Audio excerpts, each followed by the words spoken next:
Minnesota. I'd like to welcome all of you all for coming out this evening. We are so excited to see you, and we are excited about our speaker. His name is Daniel Cunningham, and he's a program coordinator for the urban water at the Texas A&M AgriLife Research and Extension Center in Dallas. Daniel received his BS in environmental horticulture and minored in natural resource management from Texas Tech University, but we're not going to hold that against you. While at Tech, he discovered a passion for water-conserving landscapes while conducting breeding and trial research with native plant material. While working towards his MS in horticulture, also at Texas Tech, his research focused on community development and implementation of integrated sustainable food production systems in arid areas. Daniel is part of the Urban Water Program, which focuses on water conservation and storm water issues through professional training, public education programs, and demonstrations. Daniel addresses professionals and the public to provide the most sustainable information about landscape water use, from design and plant selection to water-conserving landscape management practices. So let's welcome Daniel Cunningham. Thank you so much. What a wonderful introduction. I'm happy to be here and really excited to see so many people turn out on a weeknight. So I know we all have busy schedules, but it's exciting to see folks wanting to learn more about their landscapes, and then hopefully we learn a little bit about saving water as well. I also want to thank the people here sacrificing their evenings working here late. So folks with the DeSoto Water Group. So let's go ahead and get started. So I am the newest member of the Urban Water Program at Texas A&M AgriLife. Who here has ever heard that word, Texas A&M AgriLife? People have heard of Texas A&M, so a few people have heard of AgriLife. So what we do at AgriLife, we're not necessarily the school, but we're part of the Texas A&M system. So we have a campus that's in kind of North Dallas, Coit, and Campbell area between Richardson and Plano. And we have a lot of demonstrations of what we're going to be talking about tonight. So we have the first water sense labeled home in North Texas, where we have water saving landscape on the outside, but we also have water sense labeled products on the inside as well. We'll get to talk about that a little bit later. So if you ever get a chance, you're up in our area, we teach a lot of classes through there, as well as our city partners as well, like we're doing tonight. I will start off just by showing you our website. So if you're interested in more information after the talk tonight, you can go to dallas.tamu.edu. And one of the neat things that we have there is on the left side of the page, some of y'all, I'm just kind of guessing here, have problem growing their lawn in the shade. Is that right? Yeah, so how many of y'all have that issue? So that's a big issue, and it's covered in detail in our shade gardening class. But we are going to cover it tonight, and there's some information. Everyone should have a handout there. Well, if you go to our top 100 plants of North Texas, and I think that's on the next slide, but we have a list of some of our favorite plants where you can go and you can search and you can look and see, oh, this one does well in the shade. We have broken them down to ground covers, different trees, herbaceous plants like perennials, ferns, different things like that may be alternatives for growing in those shade requirements. And if you click right there, you can see here, you just download this form. There's all different categories, whether it loses its leaves or it's evergreen, if it attracts wildlife. And we actually have this turned into a searchable database with not only our favorite 100 plants, but our favorite 300 plants. Now to go to that website, it's waterconservation.tamu.edu. And this is new, so there's only a few hundred people that we've told about that website, so bear with us. They're just kind of in the stages, so it may be up and down as they're revamping it and redesigning that website. But for the full 300, it's waterconservation.tamu.edu. Yes, sir. And then we also have a lot of other things. I mentioned we have other courses here, so you can see all those. We do, we're going to do some stuff at Earth Day, Texas, which is at Fair Park. Not this weekend, but next weekend. Is anybody planning on going to that? So we do have a shade gardening presentation going on at Earth Day, Texas on Saturday. And you can go to our website and you can find the schedule of that under our courses, upcoming courses. And those are just 20-minute courses. So 20 minutes, 10-minute Q&A, and hopefully we'll have some plants there for you to look at as well.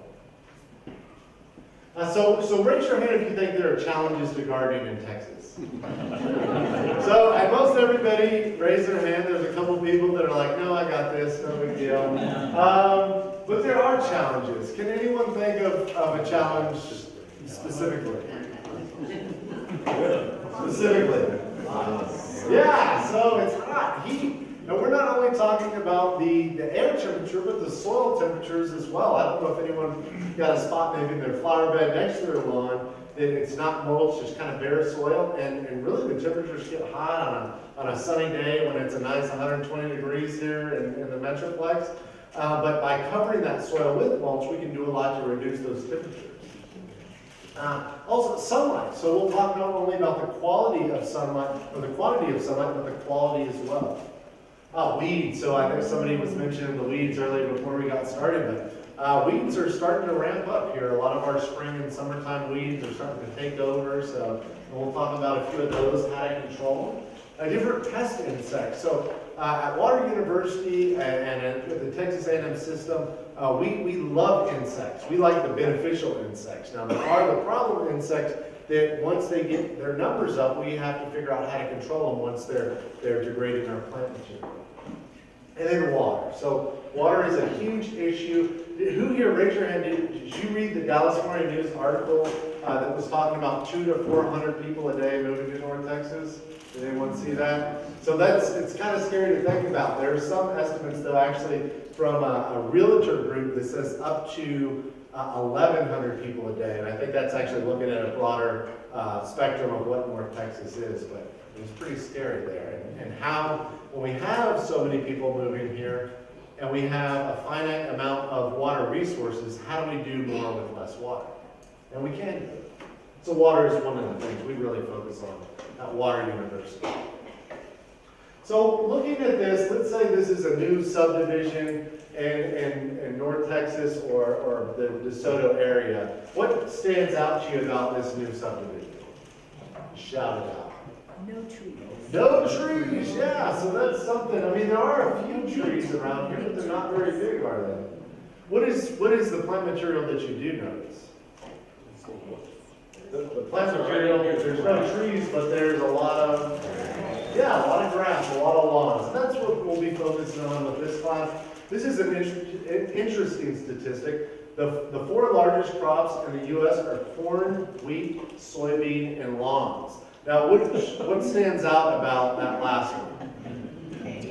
Yeah, we don't eat it. We spend a lot of time watering it. We spend a lot of time fertilizing it. If there's a bug on it, we want to go spray it. But then a lot of us still are bagging it up, setting it on our curb, and sending it off to a landfill. So we're going to figure out a better way to do that, and maybe even somebody, if you want to sign up for the edible classes, we'll talk about gardening. So it's the largest irrigated crop in the U.S., so over 49,000 square miles in the United States is lawn. So that's as big as a few states. Those are NASA statistics. And they're typically overwatered, so it creates the stigma of lawns being water hogs. And definitely if they're managed the wrong way, they are, but with the right management practices, you can kind of cut back some of that water. And actually, you may have a healthier lawn because of that, depending on your management practices now.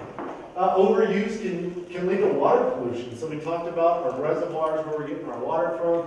If we're overwatering and we're sending, let's say we're over-fertilizing, and maybe we had this much fungicide, and we say instead of treating this small spot, we're going to treat our whole yard. Or that can be true for any of the chemicals we're putting on our yard. It could be weed and feeds, or one that a lot of people put on this time of year. Well, when you put on too much of a chemical, then the biological processes or the chemical processes, that breaks down. Your landscape can't handle it, so a lot of that will run off with a rain event like we've just had, and that'll end up in our creeks, our streams, and our rivers. And it does do damage for those of us that like to go and hike and bike and spend time outdoors. It is a problem. And that's only if it's managed the right way. You can put different herbicides or fungicides, pesticides on your landscape and do it the responsible way. You can use organic and inorganic, but both those can be done responsibly. But there are a lot of advantages to a healthy lawn. So the biggest thing is the aesthetic value. It can increase your home's value. It can just make your landscape a nice place for you to spend time, entertain friends. Usable outdoor space. It's also kind of like an outdoor room. And if you think of the outside of your house like an extension of the inside of your house, just like you want to go spend time watching TV in your living room, your landscape should be a place where you want to go outside and spend time. And I know people say, oh, here in North Texas, it's too hot, or it's too windy, or it's too humid, or this and that. There's mosquitoes. But really, for most of the year, it's very pleasant. Days like today are perfect to spend outside, but we're stuck in here tonight. You can increase property value. We talked about that. You can also reduce dust and air pollution. So if you did have a lawn that there's not grass growing in there anymore, if it's just dirt, sometimes it kicks up some stuff. And for me, it develops asthma, makes it hard to breathe. Reduce high temperatures and noise levels. So a lot of times, especially if you go further north, when you're looking, the meteorologist is saying, this is what temperature it is. If it's 90 here, a lot of times in the city it's 95. And one of the reasons that is because of the heat island effect. There's so much concrete, impermeable surfaces. When the sun heats up, they radiate that concrete. So the same thing can happen in your yard. If you have a lot of concrete and less grass, then you're going to see higher temperatures. More grass that can kind of create a buffer. Same thing with trees. And then you can reduce energy use for heating and cooling, so it's the same kind of principle there. And then you can reduce erosion. So not only the pollutants that we're concerned about going into our waterways, but also just erosion. If your soil's kind of going off into your sidewalk and driveway, that's problematic for you just because it's a lot to clean up, but also it can cause damage, siltation of our reservoir. So if everybody has a little bit of soil going from their yard into the creek, into the lake, then eventually the bottom of that lake starts filling up, and that's actually what's happening now. So let's imagine this is DeSoto right here on the left. This is DeSoto 200 years ago. Anybody remember what that was like? Well, there was bison. There were different animals here. This is before cows. There weren't a lot of cows around back then. And part of the natural hydrologic process, when a rainstorm comes, hey, there's a rainstorm. When it rained and the rain hit the soil, only about 50% or as much as 50% of that water actually infiltrated into the soil. So the grass kind of slows it down. It soaks into our heavy clay soils. Who here would describe their soil as heavy clay? So most of us. So it's kind of hard when it rains. It's kind of hard for that water to go in there. And then bison do what bison do. They eat grass, and then they pass grass through, and that organic matter would help in turn to improve the soil of the area. And so that's why so many people developed around here to farm. Lancaster was one of the first cities in these areas, and it was known as like the farming belt in this whole region. That's why a lot of folks moved here. And then we saw about 10% of that water that falls to the ground, that's running off to recharge our rivers and our lakes. And then about 40% of that is being lost to evaporation. That's going to receive clouds in the neighboring communities. So let's plant a city. You may be familiar with this skyline. Let's plant a parking lot. There's a lot of those up north. And then let's plant lots of highways. And then a rain event comes. Well, in this type of situation, we only actually see about 15% of the water that falls from the sky end up into our groundwater. So the rest of that is 55% is going off. And the other problem that this creates is a lot of people say, and you may have heard this past year, we got so much rain, but we've never had a rain event like this. It flooded so much, it flooded this and that may or may not be true. It may be that it indeed rained a whole lot, which we had record rainfall, but in certain areas it may be because we have so much concrete and parking lots that there's nowhere for that water to go, so it's all directed towards an area. So a place that never did flood, flooded this year. The other problem we have here is, think about all the pollutants, that whether it's somebody's just applying their fertilizer willy-nilly and half the bags ending up in the driveway, or maybe somebody's got an oil leak that they need to check. That type of stuff ends up in our creeks and in our rivers eventually. And then in this scenario, we have about 30% water loss to evaporation, so a little bit less, so less to receive decline. So when we talk about this, just to go over it, we see an increased quality in runoff, a decreased quality of that runoff, so it's picking up those pollutants, and then it moves with a greater speed, which causes more erosion and flood. So when we talk about our different toxic contaminants, fertilizers, pesticides, pathogens, sediment, so the stuff that erodes our soil, different debris, and then also it picks up the heat load from the concrete because we've got more concrete. So as to kind of make this whole picture, it's not anybody's one fault. It's not your neighbor's problem. It's not the city's problem. It's not the farmer that lives up the road from you's problem. It's kind of something that we all have to manage together and practice community stewardship. So if we are in an urban area, an agriculture area, or if we're looking at residential pollution, construction pollution, some of those folks that don't put silt fences, and we see a lot of that running in, filling up our rivers. All this stuff ends up in our storm drains, and we collectively kind of share this responsibility. If you have old chemicals, I know a lot of cities have days where you can bring those chemicals to them instead of pouring it down the storm drain. If that's some kind of pesticide or insecticide, or if it's fertilizers. And then one thing that a lot of people don't do is they don't clean up after their dogs, and I'm constantly getting after my friends because in the average setting, let's say we're looking at a 1 square acre area, that can only hold about as much nitrogen as what 4 dogs will produce. And we have way more than that in our residential neighborhoods, right? So if everybody is not cleaning up after their dog, then that's a lot of nitrogen that's going into the system. And I think a lot of us have heard, especially fishermen, that there's these algal blooms, and so if you have too much nitrogen, then the algae will grow, and then that takes up all the nitrogen. When it can't live anymore, it dies, and then it steals all the oxygen from the fish, so it's really a real issue.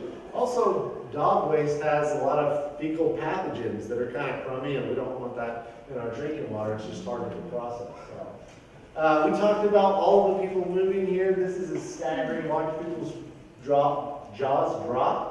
33 to 54 million people by 2060 in the state of Texas. That's a lot of folks.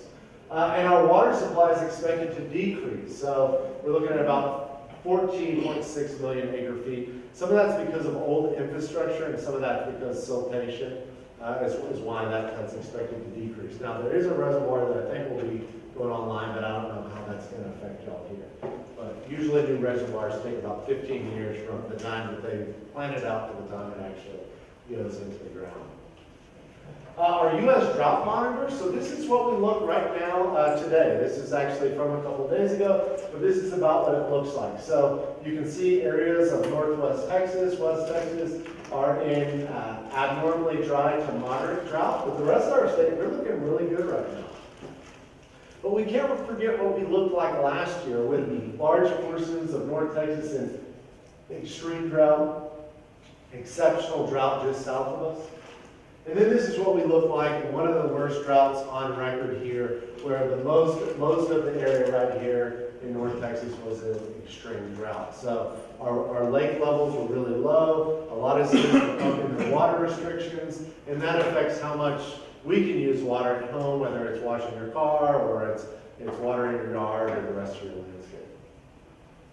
Our lake levels, this is just to kind of give you an update. They're looking pretty good right now. So you can see at a state level, we're 86% full. But here in the north central Texas area, all of our lakes are full, which is great. But one of the things we talk about is, and we do this to some of the kids' classes, and I'm teaching a class for some fourth graders, but when we think about water, a lot of us don't think about budgeting that water. We think, oh, there's a lake somewhere. We don't necessarily think where our water comes from. It comes from the tap, but other than that, we don't think too much into it.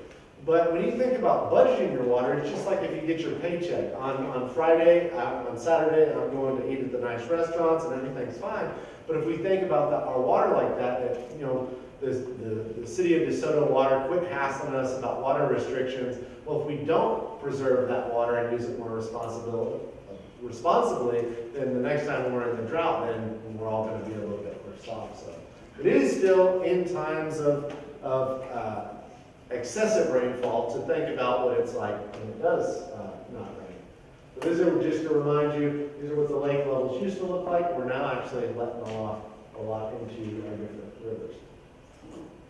So now let's talk about turf grass, which I think is really what most folks want to talk about tonight. The sad news is, for most of y'all, really if you're going to grow turf, you need to have at least 5 to 6 hours of sunlight in an area. Now, you know, if you have more than that, that's perfect, but 5 to 6 is the low end. Some people will say, oh, this grass will grow in 4 hours of sunlight, and that data is really not, in our experience here in North Texas, accurate. Also, sometimes, let's say if you had a St. Augustine lawn and that grass was supposed to be very, very shade tolerant, and then you planted a tree, and over time that tree grew along with the grass. Established grass is more drought or more shade tolerant than newly planted sod. So if you have an area that gets 4 hours of sunlight, you say, hey, I can grow grass here, why can't I plant the sod and grow it over here? It may be because that grass over time kind of evolved in that situation. And so just to kind of look at sunlight in our landscapes, this is a snapshot of kind of the sun's path around our landscapes. And a lot of people don't realize that the sun's path actually changes from winter to summer. This is where we are right here about spring and fall. And so because we're in the northern hemisphere right here, you can see that the sun is always going to be on the south side of your house. So the south side of your house should get more sunlight unless you have some big trees than the north side. Also, the north side, when you're planting different plants, that's when our cool winds come from. So if you want to plant a plant that's maybe not as cold hardy, you should put it on the area that gets the most sun. So let's say as we're kind of moving from winter into spring, and then we'll go into summer, the areas of your house the shade patterns are going to change that. So whether it's your house, your neighbor's house, it also may be a tree, some shrubs, the other plants. Be mindful of that when you want to know, okay, can I really plant turf in this area, or can I extend my lawn to this area? Pay attention to all those different obstacles that are going to affect the quantity of your sunlight in your landscape. And then foot traffic. So a lot of us have kids or grandkids doing a lot of things in the landscape. Some of us may have dogs, which I think sometimes the worst foot traffic, but different grasses hold up a little bit better to foot traffic than others. So of course your Bermuda grasses, some of your zoysias are going to handle foot traffic a little bit better than maybe your buffalo grass and some of the others as well. Also, soil type comes into effect. I think we established that most folks around here have a heavy clay soil. If you have a sandier soil, it may affect what grass you can plant in certain areas. And then the maintenance requirements. So certain grasses, a lot of times you can mow them pretty low. And then some grasses, they look real nice if you mow them a little bit higher. What we do is we not require, we can't do that, but we encourage folks to raise their mowers during the summer months because the height of your grass directly correlates with the roots. So if you mow a little bit higher, then your roots can grow a little bit deeper. And that's especially important in the summer. Maybe it's dry, those roots can get down there and get the moisture lower in the soil. And then water requirements. A lot of our grasses, like the buffalo grass I mentioned too, that can do better with less water than our St. Augustine and maybe some of our zoysias, and our Bermuda grass is kind of somewhere in between there. But also with the right watering regimen, you can encourage your grass to grow deeper roots, and so you're watering it less often, but you're watering it deeper. And so that's something we'll talk about as well. So we talked about all of our varieties. These are the varieties that grow best here in North Texas. You may hear about other varieties. our fescues, our bluegrasses, but really those can't handle the heat of the summer. And so these are the grasses that we recommend here in North Texas just because they do the best where we are and they require the least amount of water. So to talk about zoysia, anyone here have zoysia growing in their landscape? So a lot of times people think that zoysia is a new grass, and it's not necessarily. It's been around for the past 20 years. It's actually the grass that we have planted on our demonstration landscape that I talked about earlier. There are two different types of zoysias, and we should have these on display there at Earth Day, Texas, if you want to come check them out. But this is the finer zoysia, which is more of a sport type turf, a golf type turf. And this is the thicker leaf zoysia, which is more like, it's more like St. Augustine. It looks very much like kind of a miniature St. Augustine. There's a lot of breeding work that's being done at Texas A&M on the different zoysia grasses. Zoysia palisades is what we have, and that's more of a thicker leaf. A lot of times thicker leaf varieties of grasses are more water efficient, so they'll do better if you're in twice a week watering guidelines and restrictions. Buffalo grass. Buffalo grass is actually native here to north central Texas. So you may have a buddy that's got a farm, or you can see it along roadsides and ditches, but this is not that type of grass that we're talking about. You can see buffalo grass, but a lot of that grass is a little bit more wild. It gets taller, it sends off kind of runners that can be a little bit messy, which are perfect in certain situations, but in your lawn you may want some improved varieties. So some of those improved varieties are shorter and they look a lot more like some of your other turf grasses. Also, the good thing about buffalo grass is once it's established, you may only need to water it a few times a year, and you may only need to mow it a few times a year. Now, there's a lot of benefits to that.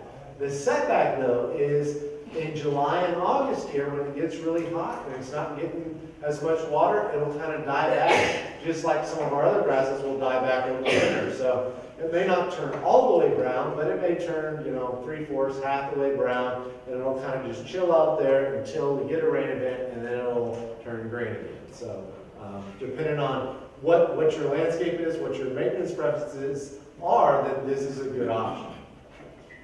Bermuda grass. So a lot of times when I say Bermuda grass, I get a lot of people smile real big, and a lot of people make not a smile, kind of a sad face, because Bermuda grass is a great grass, but sometimes when you're trying to grow other turf, the Bermuda grass will encroach and it'll kind of get in there. It can also encroach into your flower beds, which can be problematic. But in terms of a grass that it does well in full sun, it handles high traffic, it does well if you have a pet. It's a pretty good all-around grass, which is why it's used a lot as a sport. And then St. Augustine. So people will see this picture of St. Augustine. You can see there are two Bradford pears right here in the yard. And it looks like this yard is mostly a shaded area. When we think about the orientation of the sun, let's say that this is the east side and this is the west side, right here on this side of the screen. Well, if we get sunlight from about here to here in the morning, and here to here in the evening, let's say it's 2.5, 3 hours here, 2.5, 3 hours here, then we're getting our 5 to 6 hours. So this area is not a full shade area, it just is full shade during part of the day. So this kind of just compares all the grasses that we've talked about. You can take this road, this is in the handout that you have here, and just kind of compare. If you're wanting to install new turf, you want to do something else, you can kind of look. And you can also use multiple types of grass. I know a lot of us have St. Augustine planted, and Bermuda grass encroached, and in our shadier areas, and our areas that have a little bit more moisture, whether they're poor draining or they're kind of the lower part of our landscape, the St. Augustine does good. And then in the full sun areas, the areas that have better drainage, then our Bermuda grass is growing there. And it's okay to have 2, 3 different grasses in your landscape, that's fine. But you may want to go ahead and redo the light requirements, the shade tolerance, water requirements, the wearability is the foot traffic we talked about, the disease potential. So some of the different St. Augustine grasses especially when we have wet weather, we'll have different fungal problems, insect problems, and then mowing frequency comes into play. So do you want to mow your yard every 7 days, or you want to mow it every 10 days, or you just want to mow it 2 or 3 times a year? It's up to you. So during the summer, it's estimated that as much as 70% of our water bill is actually allocated to the landscape, or it's the responsibility of the landscape. And the sad thing is, for those of us that have sprinkler systems, a lot of times the pop-up heads can be up to 70% inefficient. So that's to say, a lot of the water coming out of the sprinkler head is either going on the sidewalk, or it's under too much pressure, it's misting, and it's being lost to evaporation. So the key there is, you know, a lot of times you'll hear us, water people say, oh, use less water, and water conservation, or water conservation. But a lot of times, if you can become more efficient with your water, you can actually get more water to your plants, have a healthier landscape, and lower your water bill at the same time. It's also important to remember that irrigation should supplement rainfall and not the other way around. And when you really think about it, sometimes if we have a controller or a timer, we'll set that to go off on our watering day. So maybe our watering day is Tuesday and Friday, and we're going to water for 30 minutes each time. Well, if a rainstorm comes through, well, we don't really need to water. And because we have that heavy clay soil, right, the rain that's falling can't actually go into the soil. Once it's kind of all puffed up and full of water, it just runs off. So we could be wasting our water, but then also wasting money, wasting our time. And so if you can get a soil moisture probe, you can go to watermyyard.org and look at information there, which is in your handout. But you can actually think, oh, it just rained 2 days ago, I don't necessarily need to water, so I'm going to turn my irrigation system off. The same thing if you're you know, that's what I still do. I have a hose in sprinkler, and I have a hose, and I just drag it along my landscape, and I'm timing it out to where I'm like, okay, I'm looking at weather.com, and I'm thinking, okay, it may rain on Thursday, so can I go to my next watering day without watering? And I don't want to go out there like a crazy person, you know, watering my yard with a hose, which I do all the time if I have to. And there's different irrigation issues that we talked about, some others we have. One of those is overwatering, but also improper design and installation. So if you had someone do your landscape and they didn't do it the right way in terms of what your irrigation system is. Also improper scheduling practices. So that's what I talked about, this whole set it and forget it mentality. And then no maintenance. So you may have had your irrigation system in for 15 years and you haven't really done a lot to upkeep, and you can be wasting a lot of water. So just to kind of get a show of hands, who here has an irrigation system? So most of the room, I'd say maybe 60%. So for the best management practices on irrigation, water only when required. So if your lawn needs water, water it. If not, then there's really no point in running your sprinkler system. The water's not actually going to go into your soil if the soil's already full to moisture capacity, and then a lot of that water is just going to run off. So you can actually get a ticket for that now. These are the soil moisture sensors I talked about. And I know at Earth Day, Texas, somebody's going to have these for free. You can find them a lot for free, or you can get them online for $5-10. You can find them at local hardware stores. If you don't find one of these, you can also use a screwdriver. And so the screwdriver works in the same, kind of the same way. So where the soil moisture sensor, you stick this in the ground into your top 6-7 inches of your lawn, and it'll say wet or dry. Then you know it's dry, water. If it's wet, you can probably go a few days without watering. The screwdriver, if you're trying to stick the screwdriver in a heavy clay soil and it won't go in at all, you can see a lot of times that it's just dry. It's where it cracks out and you can't do anything. If it goes in kind of smoothly and you can pull it out, and it's like when you're cooking a cake and you stick a toothpick in and you see when the cake's ready, it doesn't have the batter on it. It's the same kind of method with the screwdriver. So do that in certain areas of your lawn. Some areas may need a little bit of water where other areas don't. Water deeply to promote healthy roots. So if your city has twice a week watering guidelines, a lot of times that's a good rule of thumb to water when you need to water. Watering, a lot of times, like let's say you're hand watering because of your water restrictions, or you're using, some drip irrigation method in your beds or something else where you're kind of outside of that. If you water a lot, but it's frequently, but the quantity of water going out there, your roots are going to tend to be more shallow. So my colleague Patrick calls it the dependent child syndrome. If you have a bunch of kids and you give one kid, money all the time, then that kid may be the kid that comes back and asks for money. The kid that doesn't may grow deeper roots and can go a little bit longer. So same thing with your lawn and your landscape. This is what we're talking about. So this lawn right here, we're going to water every day. We're going to hand water, but we're only going to give it, a 16th of an inch. Now we're going to come back here and we're going to water an inch, 3/4 of an inch, but we're only going to water once a week or twice a week. And the roots, because the moisture stays lower in the soil profile, the roots are going to go down there and get that water, which makes them more drought tolerant, more drought resistant. An inch of water generally penetrate about 6 inches depth, which in our clay soils, that's about what most turf grasses will grow down to. You can water slowly, so a lot of times we'll use soaker hose. That works great. I cut my teeth on soaker hose. The problem with soaker hose, it works great on lawns and flower beds. Sometimes it can be problematic. If you put it close to mulch, it'll maybe break down every 1 to 3 years, spring and late. But just check your soaker hoses, make sure they're not watering something you don't want them to water.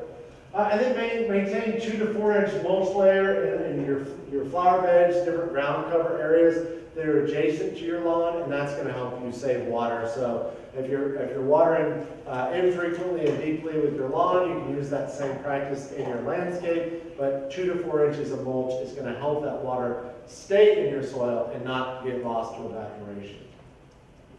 And then if you're going to do a new landscape, let's say you have some mature trees, a mature lawn, but then you buy a few shrubs at the nursery and you plant those. Go ahead and water those separately because your established plants aren't going to need water like your newly planted plants. So if you're watering your whole landscape like it was newly planted, but only a fraction of it was, you can save water and save money that way. Did you have a question back there? No? He's saying this is riveting stuff. It's exciting.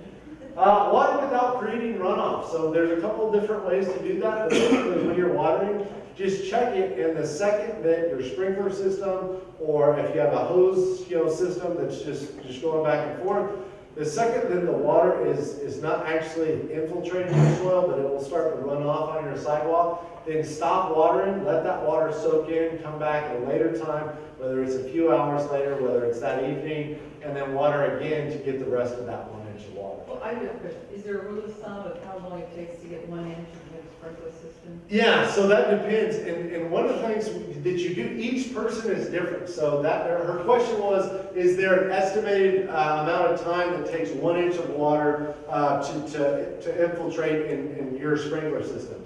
And so that depends. We all have different heads. Some of your heads may be putting out more water than your neighbor's head. You may be on a slope, and so if you're on a slope, that water takes longer to infiltrate than maybe if you're on a flat surface. Also, your soil type. So we all pretty much have heavy clay soil around here, but sometimes there's urban backfill depending on what your developer did. So your soil may be a little bit sandy, so that kind of depends there. Which is why we do something called a catch can test. And basically all that is, it's in your guide there, and we'll talk about it here in a couple slides. But you're taking tuna fish cans or cat food cans, and you're setting those out in your landscape, and you only have to do it once, and do it when it's dark maybe, so your neighbors don't think you're crazy. You went out there with all your tuna cans. But you can use other small cans. The reason we use a tuna can is because it's flat and shallow, so the water is going to fall in there. If you use like a cream of mushroom soup can, some of that water may be hitting the side of it. And so then that's about an inch, one of those tuna cans. And so you can just time and see about how long it takes that area. So whether you've got the sprinkler system or you have just a hose-in sprinkler, you can estimate that. Now the other thing is, we talked about that cycle and soak method. So that cycle and soak method was, we're going to water until we see that runoff coming off, then we're going to stop, we're going to wait a period until that water infiltrates, and then we can water again to get our second inch because of our heavy clay soils. So if you do the catch can test, and you're in the middle of the catch can test, and all of a sudden the water starts running off, you can do your cycle and soak method, you can come back and do that. Does that kind of make sense to everybody? And we'll have some slides with some pictures, and there's also, it's in your handout, and we have, some of y'all are going to be excited, we have a YouTube channel.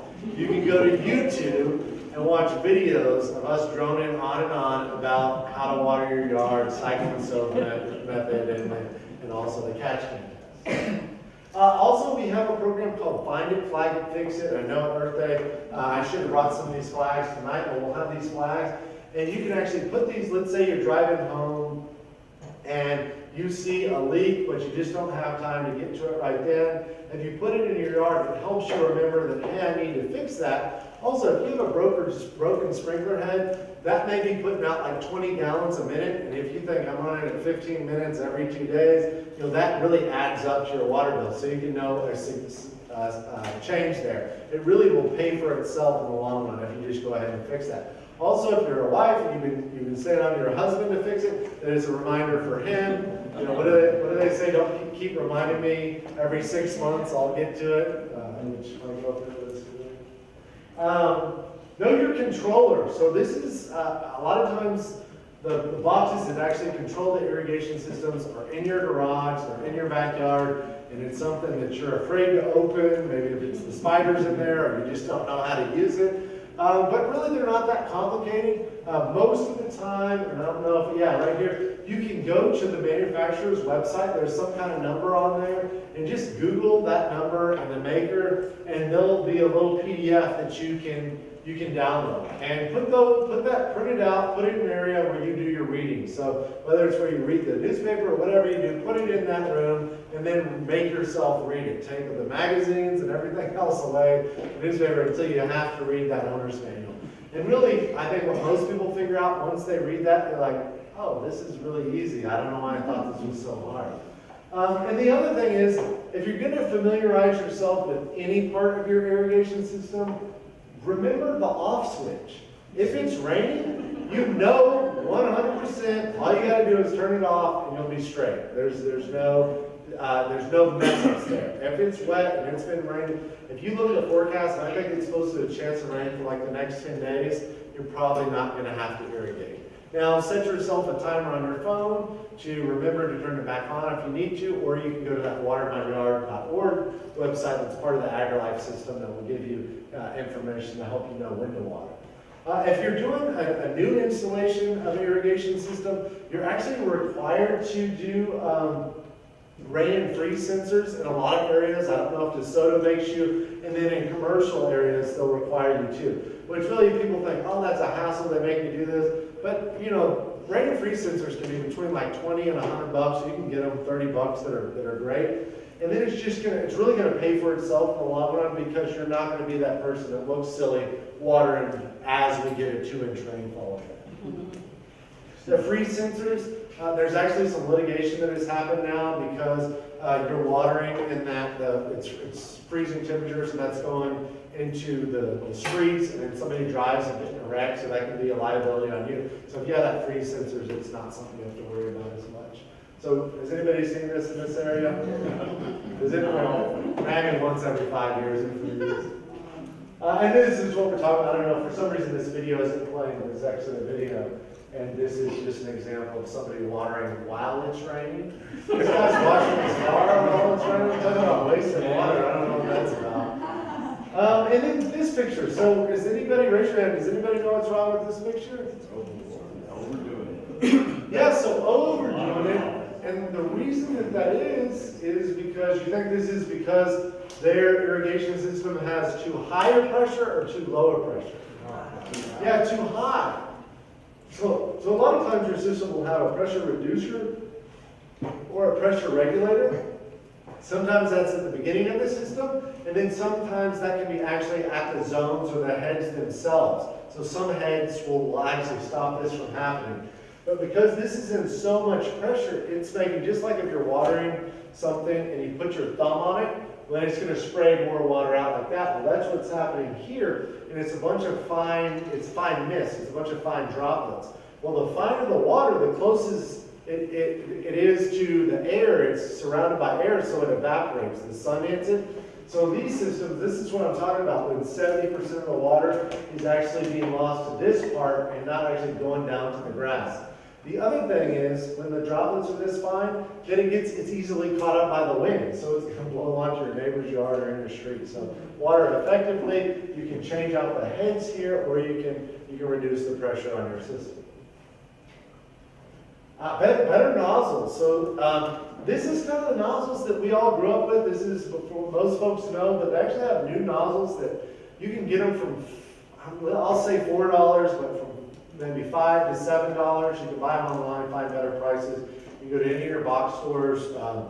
There are, I'm sure, I don't know the name specifically, but down in this area, there are irrigation supply houses, and some of those will sell to the public, so you can find a lot of stuff there and get a little bit better price sometimes. But what we prefer is the multi-stream rotor. And so the multi-stream rotor, I always tell people, it reminds me of, we used to have this clown when we were kids, and the clown had all this hair coming out, that water, when you turned it on, the water would go all like this. Anybody else have one of those? No? There's a couple people shaking their heads. But that's kind of what this looks like. So it's like the water will spin around, but it looks, so it's quite a bit bigger droplets, so they're heavier. They can sink and actually go into the soil where you want it. So it's not being lost to evaporation. And these can be more than 60% more efficient than the regular nozzle. So you're spending $5, $7 a head. You can do one zone at a time. So really, you don't want to just change out one of these nozzles. You're going to want to change out the whole zone of nozzles, because these are, when we're talking about your other nozzles that are going to be watering in gallons per minute, these are going to look at more of kind of the gallons per hour type scenario. So you're going to have to run the zone longer, but the water, because it's applied more slowly, is actually going to infiltrate more, and because it's heavier drops, then less is going to be lost to evaporation. Does that make sense to everybody? We kind of see those. This is just one marking. So does anybody notice anything about this? How can we take this video here? There's not that mist that we saw that would be shining up and be getting the lens wet there. So that's what they look like. Didn't it look like they clocked? Sure. Water loss from broken sprinklers is crazy, really, when you do the numbers. So a half-inch sprinkler, a lot of times that's going at 13 to 16 gallons per minute. It could be higher than that. And so if it's unprepared, or it's unrepaired rather, it can be using up to 10,000 gallons per system. So that's pretty scary. And if you look at that into a typical suburb or town, that's about 2 million gallons per year. So if DeSoto can get everybody to fix their leaks, they can save a lot of money. Yes, sir. On those multi-stream rotors, do they pop up on? They have also pop-ups? Yeah, so it's the same thing. So let's say you have all your pop-ups are Toro, or they can be Rainbird, or they can be, whatever, the Hunter, the different brands. They all have the multi-stream rotors. So you can actually, they have tools, and I recommend going to Irrigation Supply House, bringing in one of your pop-ups right there. They can show you the ones that fit yours exactly, and then you can also, you can change that out yourself. It's just the nozzle. So you pull up the nozzle, you unscrew it, you replace it, and that's it. But some of these you can actually twist them and adjust them. So you know how some of your sprinklers are going to hit just 180, and some of them are going to hit 90. Some of them will be 360 or whatever. And so they have some that can adjust from like 270 down to like 45, and they have some that are 360s. And so if you make an inventory to what you need, then you can go up there and buy exactly what you want. But they have them for every different, to fit anybody's sprinkler system. Yes, ma'am? I replaced mine, and I found it at Home Depot. And Okay. I replaced the whole zone. Yeah, and Home Depot, the box stores have them too. Because sometimes when people are getting into it, we do have a hands-on class where we talk about that. I might actually teach a one and didn't on Saturday, but that may be a class that y'all want to have, where we can actually hands-on physically. I'll bring them in here. We can all just sit there. I can show you how to do it. You will get a chance to do it. But for the people that are do-it-yourselfers, you can watch a YouTube video and go to a box store. You can totally do it that method as well. Yes, ma'am. Well, Daniel, I was going to say that we are offering that sprinkler quick fix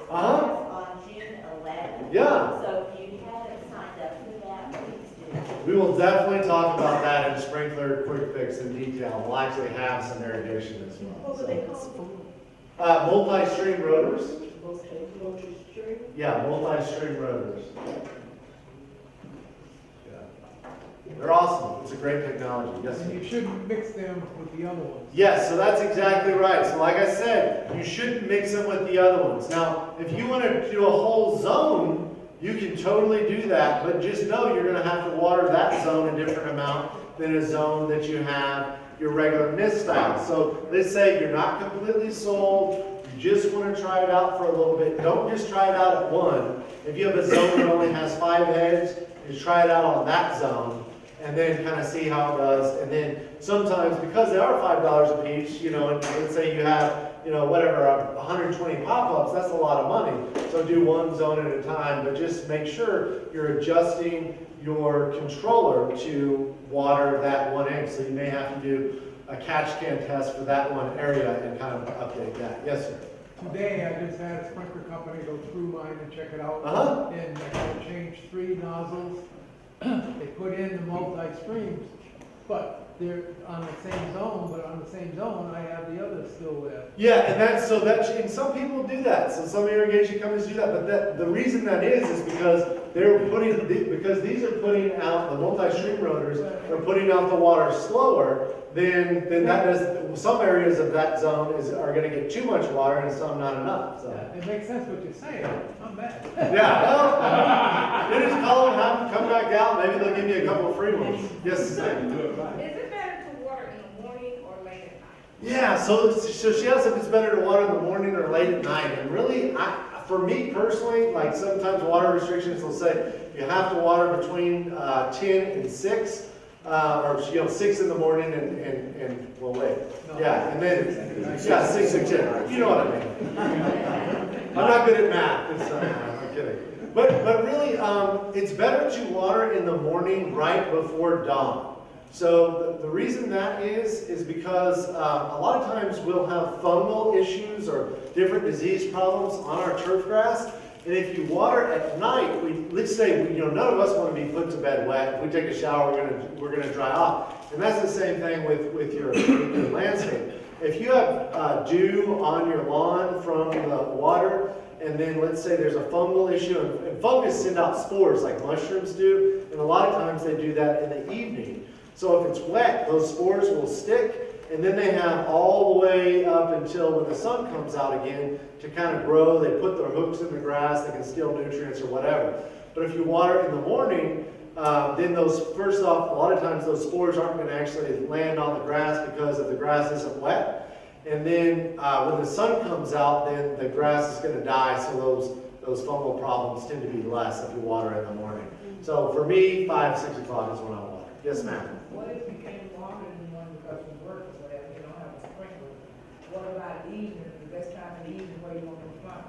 Yeah, so one of the issues there is you can actually invest in a timer, a small timer, if you don't have a irrigation system, and they're $20. Some of them that don't have the digital readout are like $10. You can invest in one of those and water, or you can just water, after 6 at night, 8 o'clock, whatever. Just give it 45 minutes or so for the leaf blades.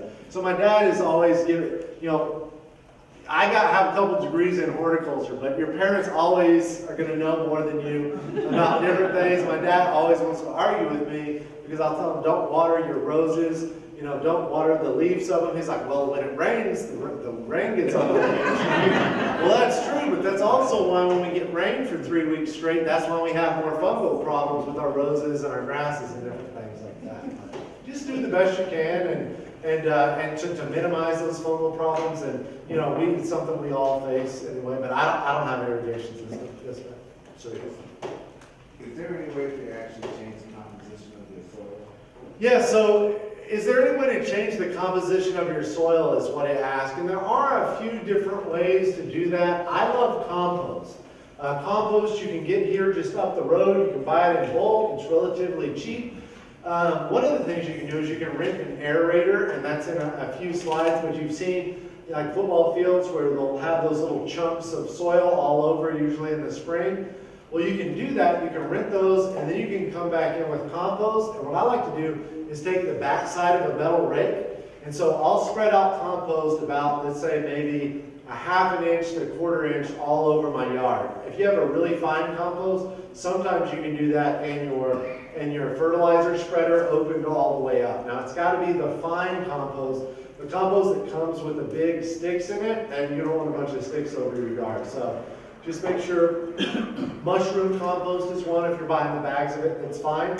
And then once you rake all that in, then those cores that were pulled out now have compost in them. And that compost allows water to infiltrate more, but it also works to hold the water longer than our clay soils do until the next rain.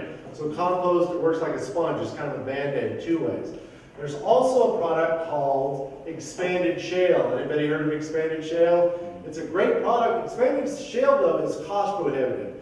So if you buy enough expanded shale to do your whole landscape, a lot of times you're spending thousands of dollars, which is just a lot of money. Some of us, may want to make that investment.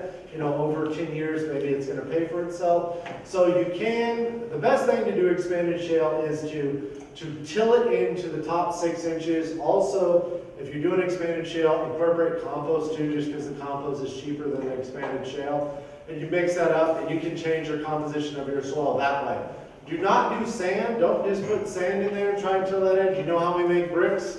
You put a real heavy clay and a sand together, and then you bake it. So you don't want that. That can actually gum up the works even more. So compost is the best thing to add. Expanded shale is very good. The expanded shale, some people will say you can just top dress it on your lawn and the grass will grow through, but it doesn't work the best like that. So it's actually better to incorporate it. I've tried everything, it didn't seem to work. The other thing to do is, over time, to use a mulching blade and go ahead and mulch those grass clippings. And over time, as they break down, they're going to increase the organic matter of the soil. Sometimes, too, when you're doing that, if you put organic fertilizer that the earthworms like, so it could be molasses or anything, if it's an organic fertilizer, if the earthworms like it, then you can watch them, they'll go. Like after you put it out, the next day it'll come up and there'll be like little piles of earthworm poo all over your yard, which is really the most expensive fertilizer you can buy. Like you go buy earthworm castings, it's crazy expensive. But if you feed the earthworms, they will go and take organic matter. They'll go and they'll bring the soil from the bottom, and then they'll kind of just go back and forth and do it. So that's another one as well. Yes, sir. I use molasses granules. Yeah, horticultural molasses, it's great. It also deters fire ants. It's a source of nitrogen. Any other questions? Yes, ma'am. What's really good for weeds? Well, we have a whole section on weeds, and it depends on the weeds. So with the weeds, you treat the grass weeds different than the broadweeds, and there's actually another group of weeds that we call sedges that we'll talk about. Let me blow through this irrigation stuff real quick. I got sidetracked. So sprinkler heads, if anytime they're spraying on the sidewalk, driveway, a lot of times you can make a simple adjustment. It's very easy to do. Like I said, we have YouTube videos, but there's a lot of YouTube videos on how to do it. It's very simple. Come to the classes on sprinkler quick fixes. If the broken water, that's easy to tell most of the time. It's either the pop-up's broken or the pipe run right underneath the pop-up. Sometimes people drive over them or step on them. If it's no longer straight up and down, if it's sending out water evenly when it's straight up and down and it's crooked, then it's going to be sending more water here than it is to here. So just go ahead and realign those. A lot of times that's just taking a shovel and kind of digging a little swath out, moving it back in place, putting the dirt back, the grass goes back really fast. Anytime you see that cloud of mist, you need to turn the pressure down. If you have an area that's dry and you don't see any moisture there, it may be something blocking that sprinkler head. It could be low water pressure, so that's definitely an area, especially if you built your house 30 years ago and your community kind of added on. Sometimes the water pressure changes in those areas, so you may have to retrofit your sprinkler system. One of the best things to do in this situation, instead of going and digging up all your sprinkler and redoing it, you switched out to those multi-stream rotors. The multi-stream rotors will work better at lower pressure than the mist ones, so you solve your problem in that area. Irrigation heads installed too far apart.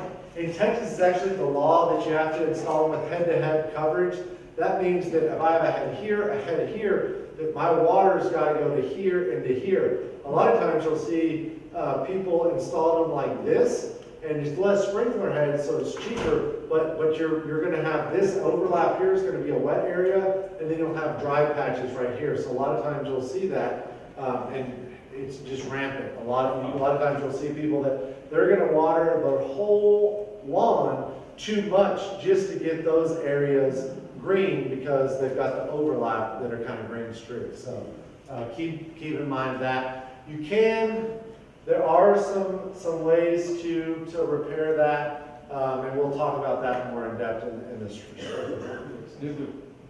Yes, sir. Do the rotary screen heads cover basically the same diameter area? Yeah, so for the most part, they have an adjustment on there, and in certain situations, they can actually reach out there a little bit further, but that's when you have your kind of your models, so they have the 1,000, 2,000, 3,000s and some of those, and so you kind of have to match them to that. But that is an option in some situations where you can actually just replace the nozzle and you can get head-to-head coverage. Now, that's not going to be in every situation, but did anybody play with constructs as a kid?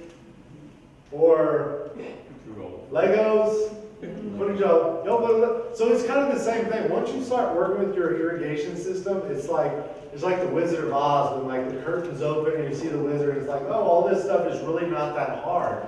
It just kind of goes together in different pieces. And once you figure out what this one does, it's really easy to hands-on do it yourself. Now, you may want to pay somebody to do it, but even if you know more about it, if you know, I know that all these multi-stream rotors should be changed out in this one zone, it empowers you as a homeowner to be more knowledgeable. Even if you're going to pay somebody to mow your yard, if you know, hey, in the summer months, can you raise it just a half an inch so I can get better root growth?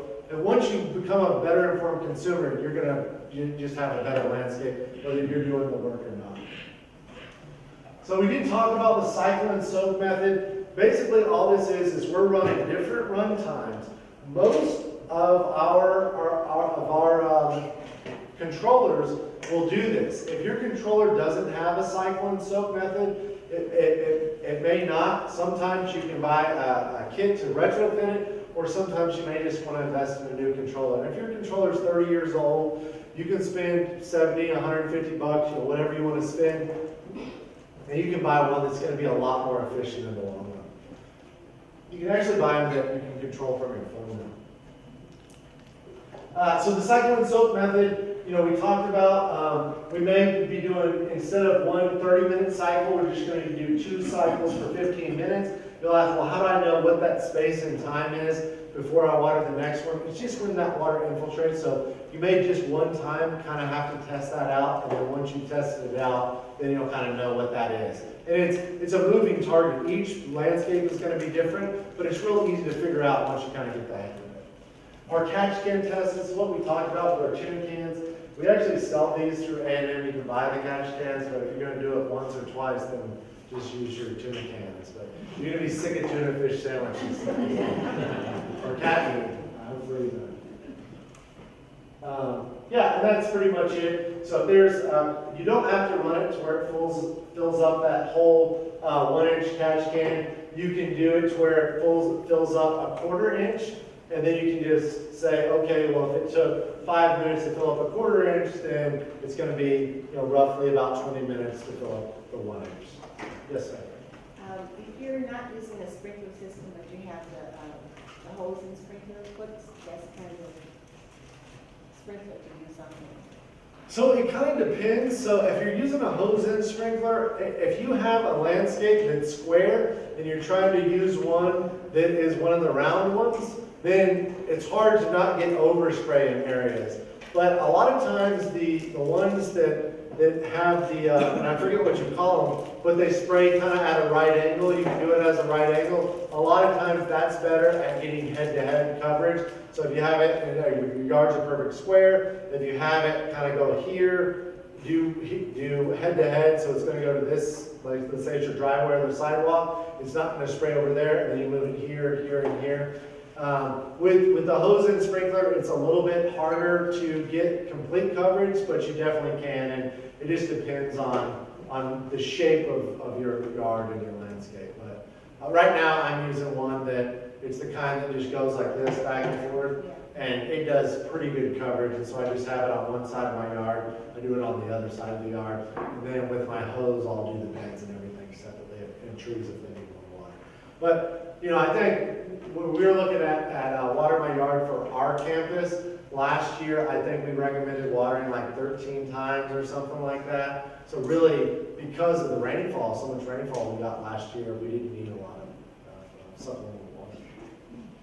So sod, if you're going to re-sod your yard, let's say you have St. Augustine, you think, I really just like the look of that zoysia grass, I'm going to go out there and get it. You're going to need some equipment. So a rake, different cutting tools, a machete is a good tool when you're doing that, or an old knife. Some of those knives you see on the infomercials, cut through hammers.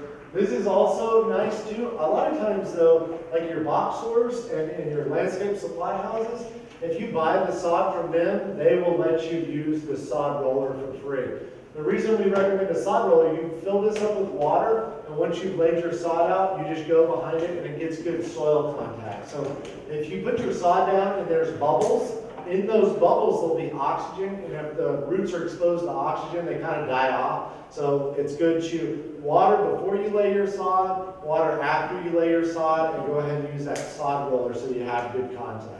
And you can get variances with the city when you install new sod. I don't know how y'all do it here, but a lot of times they'll give you a certain time to establish, which, in the spring is the perfect time to establish a lawn. In July, August, that's not the best time because you're going to have to water too much and you may actually lose your newly bought sod. You're going to want to eradicate the vegetation. A lot of people think, oh, well, can I overseed Bermuda and get that to take over? Can I overseed buffalo grass? It really doesn't work like that in most scenarios. So whether you have turf or different weeds, it's better to either go till that up and rake the plant material off. You can spray it with an herbicide, whether it's organic or inorganic herbicide. A lot of times with those, you're going to have to spray those multiple times, whichever route you go. Or one of the things people will use as another organic method is they'll take some clear plastic, they'll lay it out, they'll put something in there to kind of stake that in place, and they'll leave it for a week on a hot day, and then it kills all that vegetation. It's a good method. The only setback there is a lot of times it'll kill all the beneficial microorganisms in the couple inches of soil. So if you didn't spray a chemical because you didn't want to hurt your soil microorganisms, you may be kind of doing a little bit of damage. But if you come back in with compost and you till it all in, then you may be okay there. So then you're going to rake that and till it in. Make sure you have a smooth surface. I do recommend bringing in compost, so you'll see in your handout, about half an inch of compost is good to bring out, kind of rake that into a smooth surface. The reason that we top dress with compost before we lay our sod is that compost works as a sponge, so you have to water less. It's also just a really a welcoming area for new turf grass roots to form rather than our heavy clay soils. And then lay in a brick-like pattern. So a lot of times, just like you're building a house, you're going to want to offset because it reduces the chances for weeds to come up through there. And make sure you tuck your sod right close to the next sheet and so on and so forth as you go down the line. Sometimes people will plant sod like a checkerboard and they think, oh, I'm gonna only have to buy half the sod that way. You're also going to have a bunch of weeds in these blank areas. So just be mindful of that. And the extra, whatever $100 you spend on sod, really in the long run, it's going to be less effort. You can kind of see the process there. In maintaining or mowing your landscape, there are different types of mowers. I actually have a reel mower, and I think 3/4 of the year that reel mower is fantastic. It's perfect. It's all I need. I don't have to worry about gas. I get a little bit of exercise. It's very satisfying to do the reel mower. But every once in a while, I'll borrow my dad's Honda rotary mower just because the first mowing of the year, or if the weeds get too out of control, it's nice to break that down. I don't know who here has a rotary mower. the old school kind from the 50s. Yeah. It's funny because you see them now at Home Depot and the box stores, and they're selling for like 150, 160 bucks, and it's like, you can buy a gas mower for that price too. There's the crazy people like me that are using them, and it really is kind of neat if you want to get some exercise. But the rotary mowers work great too. There's electric ones, there's gas ones, so depending on what you want to fuel them with. The electric mowers, though, just be mindful. A lot of times people think, oh, my electric mower is really sustainable. And it's like, that's awesome. Where are we getting our electricity from? And if you look and it's like, oh, we get most of our electricity from coals. It's like, well, you want to put the coal smoke into the air, or you want to put the gas fumes? I don't know. But if we're getting a lot of our electricity from wind turbines, coming from West Texas, so maybe it is a more sustainable option. I don't know. And this is the kind that I have right here. So I get to see this whirling blades of grass kind of dancing as I'm out, but also build up quite a sweat. So most of the time, like we talked about weeds, to keep the weeds down before they spread and reseed, mowing once a week for the most time is pretty good. Sometimes you may want to mow every 6 days, sometimes every 10 days, depending on the grass, somewhere in there. But weekly mowing actually will help kind of keep your grass healthy, but the other plants from encroaching in it. Never mow more than a third of the leaf blade at a time. So there used to be a practice of scalping that's no longer recommended. There's no science really behind that. A lot of times you're actually damaging the part of the grass that is going to put out, the meristem that's going to put out the new growth. So mowing a little bit lower may be okay, but definitely never scalp your lawn, never cut more than a third of that leaf blade. And then don't bag it. There's a lot of research on this too that shows incorporating those clippings into your soil. Some people are worried about thatch, and thatch is really not a problem too much here in Texas. Because it doesn't get that cold here, we have a lot of microorganisms that break down the grass clippings and return them into the soil. So thatch is a problem when they have freezing temperatures for like 30 days straight in the Northwest, and there's nothing to break down those grass clippings, and that's when you have thatch. But it's very rare for thatch to be an issue here in North Texas. So raising your mower height is key, especially in the summer months. Also remember to change your mowing patterns up, every mowing. So there are different reasons we do this, but a lot of times when you're cutting one direction, you can see the damage of the leaf blade is kind of all the same. If you mix that up, you're going to have a more healthy looking lawn. Also, try not to mow just right after rain, because you'll build ruts. And changing up your mowing pattern will help reduce any rut forming as well. So if one week you're mowing this way, then the next week mow this way. And then every third week I'll do this. And it's kind of fun to get busy. I have a question. Yes, ma'am. You were saying don't bag, so are you saying don't use a catcher?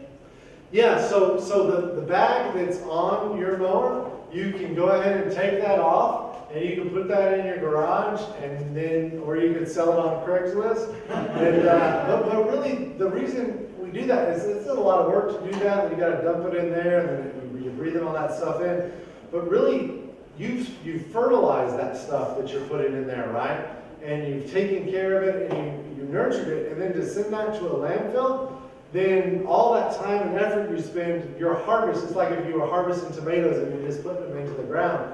But if you leave it on your lawn, that breaks down, it adds organic matter, and it returns those nutrients back to the soil. Okay, but right now, I'm battling weeds. So I'm cutting every week to try to keep the weeds from growing. Yeah. And I feel like if I let that go back into the lawn, I'm letting the seeds from the weeds go back. Yeah, and so that is true. So if you have a bunch of dandelions, then you don't want to put those seeds back in there, then you can go and harvest those, and you can put that in the trash, or you can put it in a hot compost pile to break down those seeds. The other thing you can do is just mow a little bit more frequently until you get those weeds under control, and then you can stop bagging. But yeah, I mean, putting weed seeds back there is not what you want to do. There's different ways to control weeds, and the biggest, most important thing to do is through mechanical control. So that's actually, mechanical control is this, and it's also mowing more frequently. So once the weeds send up the seed heads, then they're gonna spread and be next year's weeds. The other thing you can do is you can use what we call a pre-emergent herbicide, and there's organic ones, inorganic ones, and basically you're gonna put that out at certain times of the year, and that prevents any weed seeds from even germinating, or less weed seeds will germinate. And we got some slides on that as well. Yes, ma'am. I was listening to you because my poor husband here, he's a weed man now. Yeah. Well, look, I tell my girlfriend, if we just each pull 10 a day. I mean, he's paid several $100,000 a year for pre-emergent. Yeah. And our yard, the back is just full of weeds. So- He has to manually get them out. So pre-emergent, well, I'll talk about it now, and we'll go over the slide, but pre-emergent, the key to pre-emergent is it's gotta be applied at the right time, and it's a moving target, and it's hard.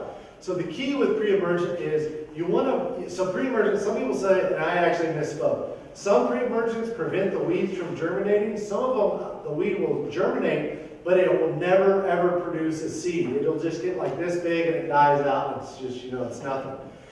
But if you have weeds those are going to be your spring and summer weeds, you want to go ahead and put your pre-emergent out in February. So that's the best time to do that before those weeds. Now here's the thing: if you put it out in February and then we get 4 inches of rain 2 weeks after that, then some of that could have been washed off. You want to water your pre-emergent in, but too much water will actually kind of dilute it too much where it's not effective. So a lot of times on the bag, it'll say you can apply it up to every 2 weeks. So if you're applying anything, if it's organic, if it's inorganic, whatever, just apply it per the label instructions, but that may be something that you have to do is if you get a heavy rain, come back there and reapply it. And it may be something that when we got so much rain, you're like, okay, I think the weeds are doing good now. I'm going to wait a month and I'm going to hit it again and hit like the first part of March. Temperatures play a role in that. So if it got warm real early, then we tend to see those weeds real early. If it stays cool into March, then we won't see some of those spring and summer weeds. The other thing is to apply a pre-emergent for our winter weeds. So we have a lot of weeds in our yards when it's cool outside. And so if you're planting those late fall, early winter, then you're going to hit those as well. So there's really 2 times a year to apply pre-emergent. Do the best you can to time it, and just know that you're thinking about there's a lot of weeds that popped up, but how many weeds didn't pop up? So, yeah, yes, ma'am. I know you said that, to eliminate weeds, it's best to mow every week. But what if you're paying somebody to mow your lawn every week? What's that? You were saying, to eliminate the weeds, it's best to control the weeds, but it's best to mow every week. Yes, ma'am. What if you're paying someone to mow your lawn? That would be expensive. Yeah, it can get expensive. Right, yeah, that can get expensive. To mow your lawn every week if you're paying somebody. And so it may be, I don't know if there's like a neighborhood kid that's trying to mow and he's $5 cheaper. Or hopefully the Lord's blessed you with some grandkids maybe. But really that is a concern. And so it may be during the summer months you have him mow every other week, but then right now when stuff's really growing and it's raining a lot, maybe you have him mow, every week, and then you can kind of just do it as a case-by-case basis. I know the guy mowing your lawn may not like that, but it's kind of one of those things where you could use other practices to help control your weeds, and maybe that's going to be through using different chemical applications, mechanical control, pulling some weeds. That may kind of help you out on that. But once you get it under control, then maybe mowing every 2 weeks will work better. But yeah, finances definitely is a concern. Yes, ma'am. Yes, sir. Yes, I want to know, did you have any recommendations to get rid of like bluegrass?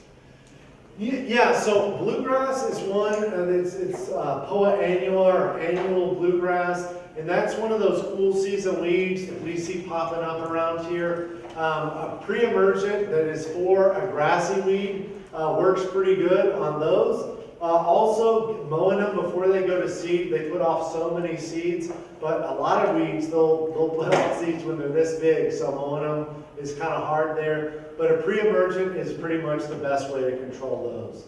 And in terms of brands, you know, we can't recommend necessarily one brand over the other, but if you're looking at a pre-emergent that is for grassy weeds, and you can see on there, it'll say annual bluegrass, it'll see on the sack, and if you go to a local nursery, a lot of times at box stores, the people will know and they'll point you in the right direction. Okay, will it keep it from coming back the next year? So that's the whole point of a pre-emergent. If you apply it now, you're probably a little bit late for that, although you can, and then, you know, next year you're gonna go and you're gonna apply that so if it's a winter weed, you're gonna apply it in the fall, and then it's gonna prevent those weeds from coming to fruition in over the winter. Yeah, because I know I cut them, and it seemed like more was coming back. You know, it seemed like it sprayed quite a bit. And it may have been like the year before and the year before that, where if they've gone to seed, all those seeds don't germinate at once. Some will germinate this year, next year, at different times. But pre-emergent's a good way to control those. You can also, there's also, I believe, some selective herbicides to control bluegrass in different grasses. I think there's some in Bermuda grass, but it just kind of depends on that. But we'll talk about a few different slides about selective versus non-selective herbicides. You could always spot spray them if it was in a small area, but then you'd be concerned with whatever you're spraying killing your grass. So now, with the weeds growing, we're in the post-emergent state. Yes, yeah, for most stuff. This is, you know, because we're past February, March, we're in a post-emergent, type. So there's pre-emergent herbicides, post-emergent, there's selective, and there's non-selective, and we'll go through that. And, you know, it sounds complicated, but I hopefully will get you we'll plant the seed, if you will, and then it'll be easier for you when you go to the store to buy the right stuff. But across the board, weed and feed is just, it's really kind of not the best option. So scalping, no, we don't recommend overseeding or scalping. Scalping is not good for the pre-existing grass, and then overseeding, if you overseed with rye or fescue, you can actually prevent some of the grass from coming back in the spring, so it's just problematic all around. Plus it uses more of our water resources, watering some of those things. Fertilization, so equipment, a lot of people use a rotary spreader, that's what I have. You may want to invest in a drop spreader as well. They work a little bit differently, where they actually just put the whatever if it's a herbicide or if it's something else, fertilizer, just drops it straight down right here instead of slinging it all around here. So if you have areas like that has a lot of sidewalk and pathways, you don't want to sling anything over on the sidewalk, so sometimes these work better. Be sure to follow the label. Any kind of fertilizer, any chemical we're using, always read the label. I know we don't want to, but it doesn't take that long, and then you figure it out. And twice as much is not better than a lot of times people will say, well, it says to put it down at this rate. Well, I'm going to put it down at twice the rate, so my yard will look twice as good as my neighbor's. And that's not the way it works either. A lot of times you can actually even burn your grass applying too much fertilizer. If you're putting phosphorus and potassium, and we already have that in the soil, you may be over-fertilizing, which damages uptake of different nutrients, so different problems that way. So a balanced blend, a lot of time is recommended here in North Texas soils, which is just a 3-1-2. So if you're looking at these numbers, it's just a nitrogen, phosphorus, and potassium. If you don't know how much you need, you may not need to fertilize at all. So we recommend getting a soil test done, and you can get that done through Texas A&M AgLife for 10 to 20 bucks. You just go to their website, and I think I have, right here. You go to their website, soiltesting.tamu.edu, and you can look at the urban soil submittal form, which is right here. You download it. The second piece of this is just step-by-step how to do a soil sample.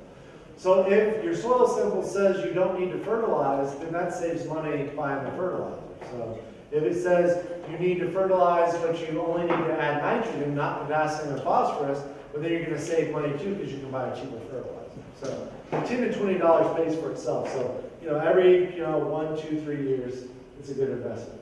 And it's not just A&M. I'm not plugging A&M.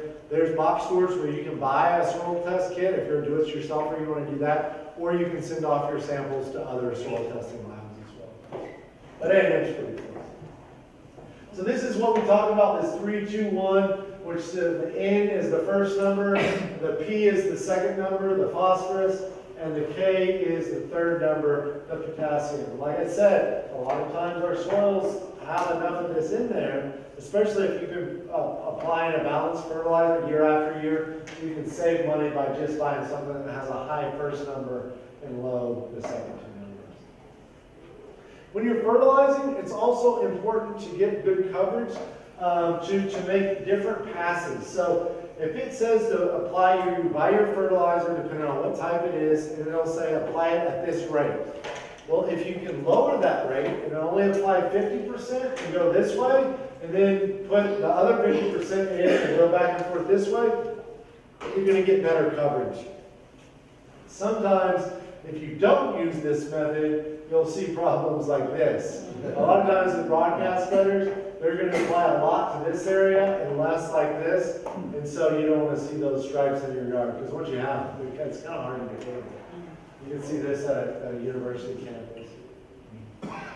So fertilization schedule, depending on what type of grass you have and your soil test, you may want to fertilize at different times of the year. Now, you may not have to fertilize at all. Maybe you fertilized last year and you've been mulching in your leaves and your grass clippings. You may not need to add fertilizer, or you may just need to add very little. But you might need to add up to 3 amounts of fertilizer, applied up to 3 times a year, depending on your landscape.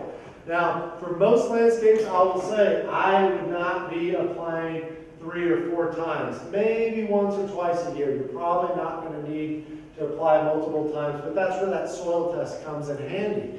Because if you think, how much are you spending on your fertilizer? 50, 100 bucks? If you're doing that 3 times a year, you know that's more money for something else you want to do. We talked about kind of this before, so I'll blow through it. But Bermuda really handles traffic better than some of the other grasses. A lot of the thicker blade zoysias are really good, and then St. Augustine and your buffalo grasses are a little bit less effective. Yes, ma'am? What if it's yellow? What if your grass is yellow? So a lot of times yellowing grass, it could be from a few things. It could be from underwatering. It could be from overwatering. It could be from not enough fertilizer, or it could be too much fertilizer. So does that answer your question? So, and by no means I'm just being funny, but I'm not trying to be a smart aleck. Really, those are all real things. And so if you know you've got adequate moisture and your grass is not greening up, it may be because last year maybe it didn't get enough water or fertilizer before it was kind of, so what grasses do, they photosynthesize, they work like solar panels, and then in the winter they send, or the fall they send energy down to the roots, and they store that over the winter, and then that's what uses kind of that energy to wake up in the spring before it starts photosynthesizing again. So that grass may be dead. One of the things you can do is pull up little sprigs of the grass and you can see, and if the roots are all kind of rotted out, if there's no green tissue at all, then that grass may be dead. If you can still see some green and it's pliable and you know it's still alive, if it's been really wet lately and there's a fungal problem, that could be it. There's also other different fungus that we'll kind of talk about here in a few slides, but there's a lot of different things that contribute to that. Yes, sir? Okay, in the case of over fertilizing, if it's burnt, what is the procedure for getting it back to normal? I mean, is there anything? Water and rain. So as, the best way is just rain over time. A lot of times that's salt damage, so too much salt. Just like when we eat too much popcorn at the movie theater, well, you want to drink a bunch of Coke. That's kind of the same thing with the plants. If there's too much salt in its roots, it can't take up enough water to kind of counteract that. And so, to water to kind of flush that down, that's pretty much the best way to do that. Also, if you wanted to top dress with some compost, that would help buffer. We got a lot of stuff about different diseases and things. Hopefully, that will help y'all. This is what I talked about with aeration. So if you wanted to rent one of these, you can do it. You can pay somebody to do it as well. A lot of times people will do it in the spring or the fall, and then you can actually just rake in compost there. If you have an area, a bunch of kids and grandkids, or you have compacted soil, this is a great way to improve that, remediate it. So we talk about pests. Chinch bugs is one that's pretty common here around North Texas. When you see these dead patches that kind of look like this, they're in really kind of a random shape. This isn't a circle. It's kind of like a dead patch here with it kind of fading out, and it's just all mixed in. If you go in the early morning and look at the underside of the leaf and you see something that looks like this, these are really small, then you know you have chinch bugs. So there's a bunch of different ways to control chinch bugs, whether you want to do inorganic or organic methods. You can go to your local nursery and you can say, hey, I've got chinch bugs in my St. Augustine. What's the best thing you have here? So horticultural oils work good. There's different other chemicals that work well as well. And always, as always, apply per label instructions. A lot of times we see grubs. So who here has ever battled grubs in the landscape? So quite a few people. You'll see a similar type pattern here. A lot of times with grubs, though, it's less as amoeba shape. You'll see kind of bigger dead patches. But it's really easy to know if you have grubs. Once you dig in your soil underneath here, then you can see, and there's grubs. Now, we all have grubs. Grubs are just beetle larvae. Most of the time, they're the Japanese beetle or the June bugs. They're not always. So if it's a really big fat bug, or fat beetle, or fat larva, grub worm, it may actually be from a beneficial beetle like that's in your flower bed or under your tree. But really the only problem is if you have a lot of grubs in one area and it's causing damage. All of us can go dig 4 or 5 holes in our lawn and we can find a grub. But that doesn't mean that we need to treat with any kind of chemical. Well, that's just kind of part of the ecosystem. They eat a little bit, but if there's not dead spots, they're not an issue. You shouldn't spray your whole landscape with something if grubs are only a problem in this one particular place. When's the best time to find them and how deep you have to go to look? So right now is really the best time. So in June is when you see the beetles more active. So right now you see them at their larval stage, and you'll actually find the beetles in the soil as well. So if you're digging, you can see them, they'll kind of come up. So How far do you have to dig? I mean, 2, 3, 4 inches. They're eating the root zone. We talked about when most turf grass, our roots go about 6 inches. So in that kind of whatever 2, 3, 4 inches is where you'll primarily see them. But you'll notice if you have a big dead spot here, just put your best Sherlock Holmes hat on. I don't know if it's over fertilizing, it's something watered, so that's what I'm asking. Sure, no, so that's perfect, and that's what you do. You're just kind of being a detective. So we're going to go through one thing, go in the morning. If you have a dead patch, if you see any kind of insects, if it's worms or anything like that, take a picture of it. There's some resources that will kind of help you know. You can send messages to me on Instagram or Facebook or Twitter, say, hey, is this what's causing this spot? And I'll answer you, as quick as I can, usually within, a couple hours.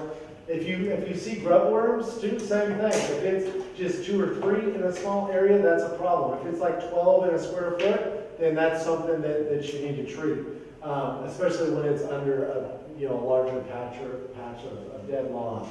You may also see this problem right here. So these are pretty easy to see. These are these army worms, and this is what they look like. So you may be seeing these around. If you see, and you don't get these confused with tent caterpillars, but if you see one that looks just like this, a lot of times you'll see 2,000 of its friends here in a few days. They really explode in populations and will not only eat your turf, but they'll eat your different landscaping beds. But if you have army worms, you'll see them and then you can treat them. Yes, sir.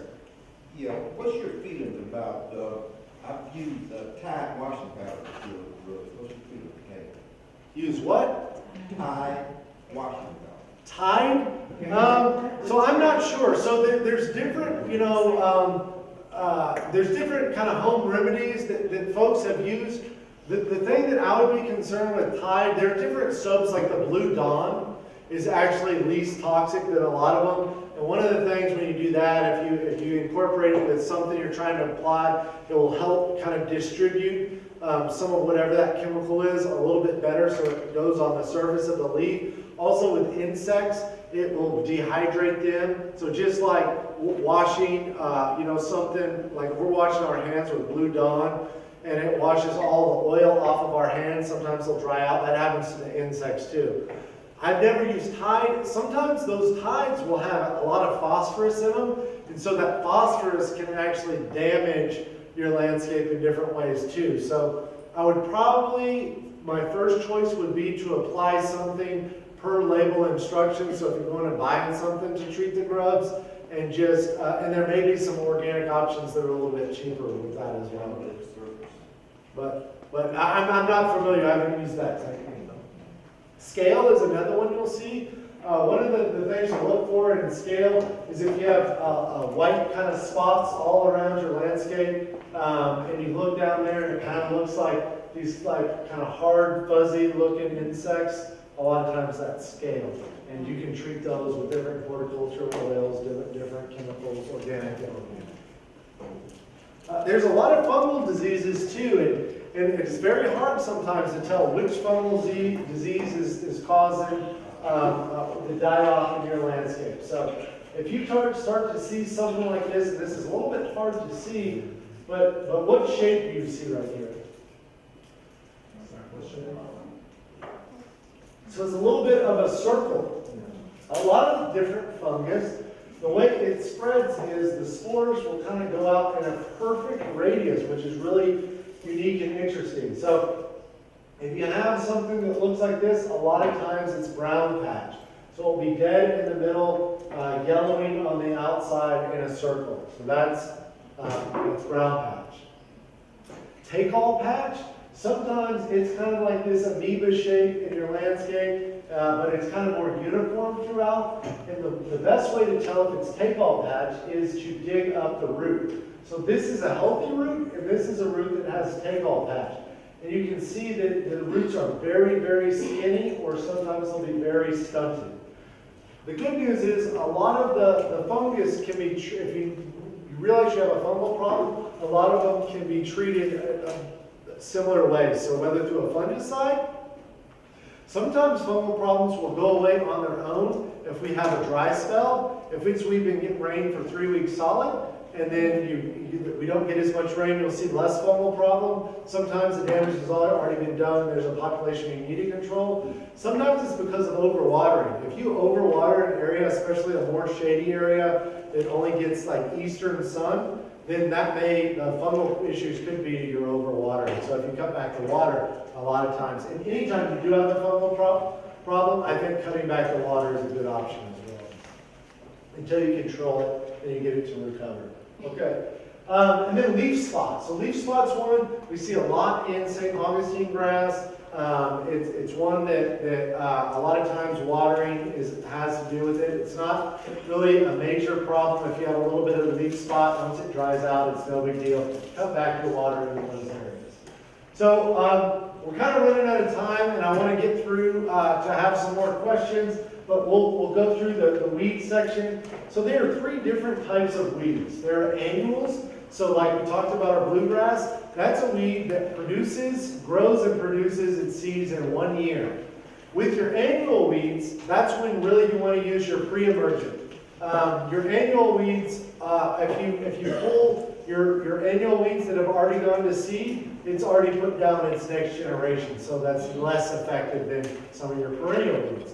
Your perennial weeds, that just means they live 3 years or more. So when you pull those weeds, you're going to have to get the root. If you don't get the root, then those plants can come back year after year. There's also biennial weeds. So those are weeds that the first year they'll send up a rosette, and the second year they'll kind of send up a spike. So sometimes those are problematic where you mow them and they're not actually, because the basal leaves or the low leaves are right underneath the grass, that can be an issue. So different chemicals used to treat all 3 of those different types of weeds. We also categorize weeds as broadleaf, grassy, or grass-like. There's also one that looks grass-like that's a sedge. So most broadleaf weeds, you can kind of treat those across the board. A lot of times grassy weeds that are grasses, you can kind of treat those similarly. So there's multiple grass weeds that will be on the same label. There's multiple, if you say you're trying to treat dandelions and prickly lettuce, a lot of the same chemicals will treat all those. Now, a lot of times though, if you buy something for a broadleaf weed, it may kill all your broadleaf weeds, but it's not going to do a lot for your grassy weeds. There are some times though, we'll talk in another slide, that you can't use all different types if you use a broad spectrum to kill your grassy weeds, it may also kill your grass too, if that makes sense. So you gotta be careful there. So that's an example of a broadleaf weed. You start in the back, what is this grass? Yeah, that's the one. That's Poa annua or annual bluegrass. Some more example of broadleaf weeds are clovers, dollarweed, dichondra, our dandelions, our different spurges, henbit. This is a cool season weed we see a lot over the winter. It's actually in the mint family. You can eat it. I don't know if anybody's gone. Okay. Dallas grass. This is not named after the city. Don't blame me. Named after the guy. I need to do that. So there's a lot of herbicides that will say on them will treat Dallas grass, or it says it will treat grassy weeds, and then that's what you want to use there. Didn't they take that off the market, like MSMA? So there's some things that take it off the market, but all these have some kind of treatment. So yeah, periodically there are different environmental concerns, whether it's through our stormwater or just concerns with people. We don't want to apply those. And so, but there's always kind of something that comes up in its place. Sometimes they work as good, and sometimes they don't. Goosegrass is one. It's easy to identify because it's spread out. It's got a white spot in the middle, which crabgrass is kind of even all the way through. And then of course our annual bluegrass. What about this grassy weed? Huh? This is Bermuda grass. Yeah, so it's a problem in your flower bed, but you know, it's if you're trying to spray it in your flower bed, be sure that you don't spray it in your lawn because you're going to kill any of your lawn grasses. There's also something we call grass-like, and these are sedges. So you can see the contrast in color here. The difference between a sedge and a grass is you'll actually see a picture in your guide. But sedges have triangular shaped leaves, and grasses have flat leaves. So that's one way to do that, and you treat them differently. So sedge hammer is one. If you don't know what I'm talking about in terms of weed, it's real easy. Take a picture and play the matching game. You can go to aggieturf.tamu.edu, and once you have a picture, it's pretty much the most common weeds. You don't necessarily have to ID the weed. If you know that it's a grassy weed, it's a broadleaf weed, you can go to the store and you can buy the right herbicide for those needs. So we talked a little bit about pre-emergent and post-emergent. Really, we're past the time of applying pre-emergent, so we're going to look at our post-emergents. There are organic post-emergents now. Some people use the vinegar and the orange oil, but there are some that have clove oil and cinnamon oil that are actually more effective in side-by-side scientific studies. Roundup is kind of, or glyphosate is the lesser of the evils in terms of it just breaks down in the soil faster than others. So we all have different opinions on what we like to use, and so there are options if you want to be more environmentally friendly, more effective, or this or that, whatever kind of your needs are.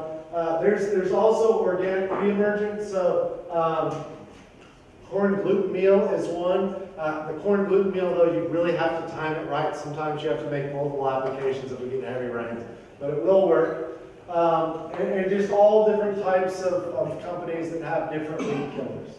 So I know it can get kind of confusing in terms of pre-emergent and post-emergent. Really, though, the key here with the pre-emergent is it's not effective once the weeds are showing. This is targeting the young plants or the weed seeds. The post-emergents are going to be applied after the weeds have emerged. So all this right here, the key thing is this line right here. Not effective once weeds are showing, then you're going to use a post-emergent. So the best time to plant the pre-emergent is in September for the winter weeds. So if you're planting in September, it's not going to be effective for the summer weeds.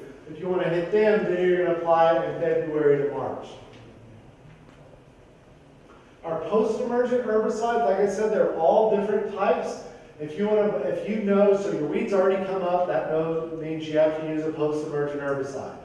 If it has a triangle-shaped leaf and it's grass-like, then you're going to apply something to treat sedges.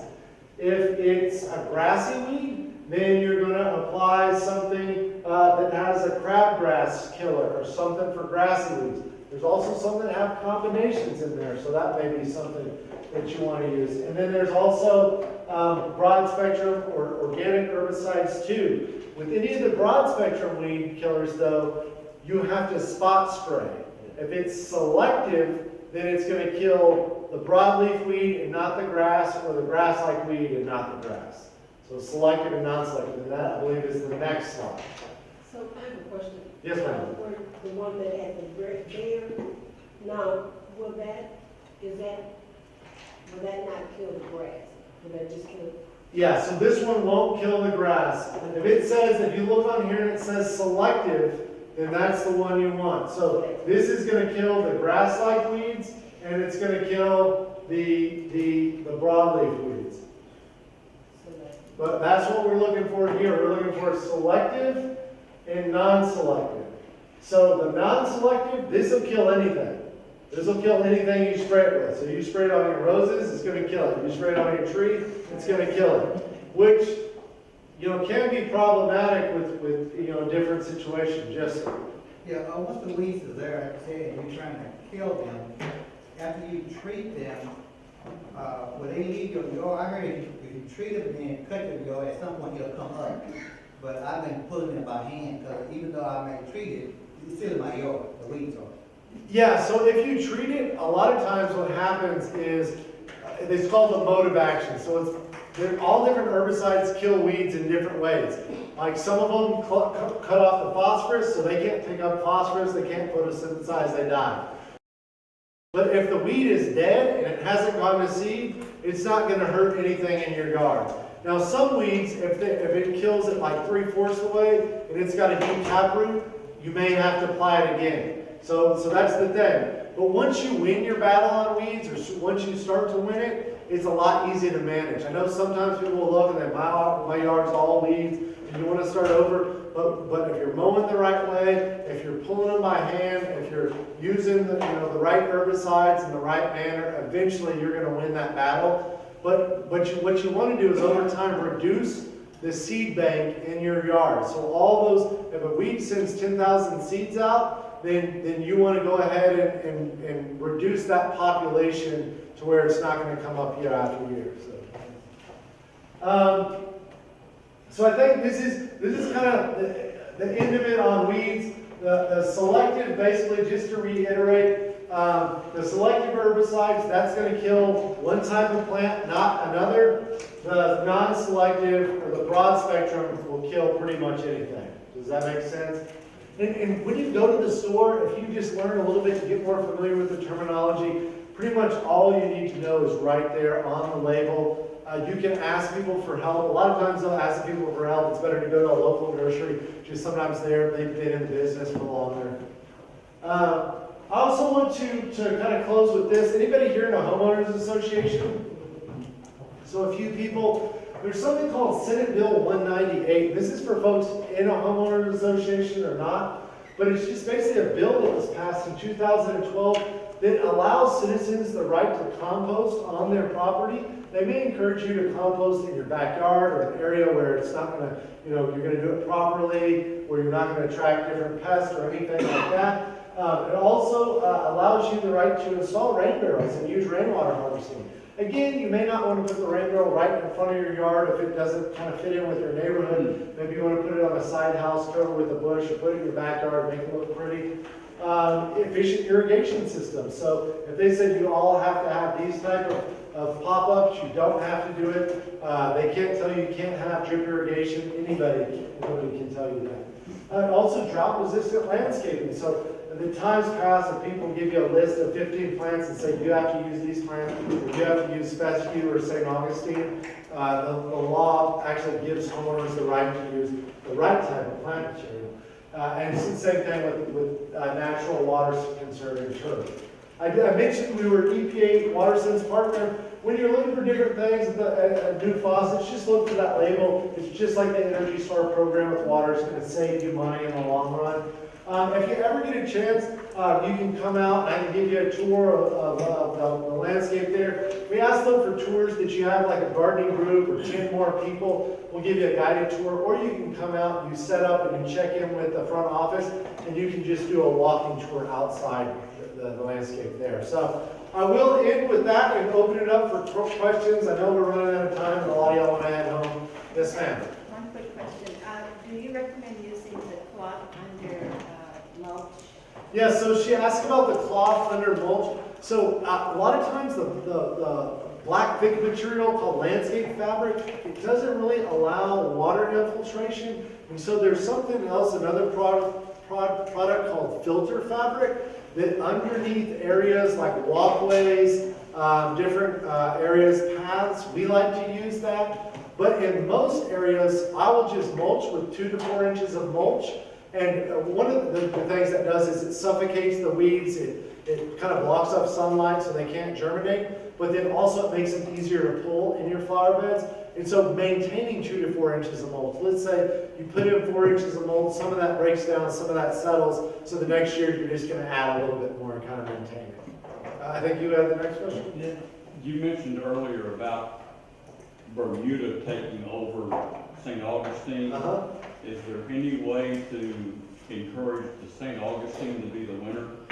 So St. Augustine, in my experience, St. Augustine is only the winner in areas that get a little bit less sunlight, so less than full sun, maybe that's 6 hours, and areas that have poor draining soil. So I would never encourage people to water more, but areas that naturally get wetter tend to have more St. Augustine than Bermuda grass. So I'm hearing that if you've got an area that is Bermuda, it's likely to be less water.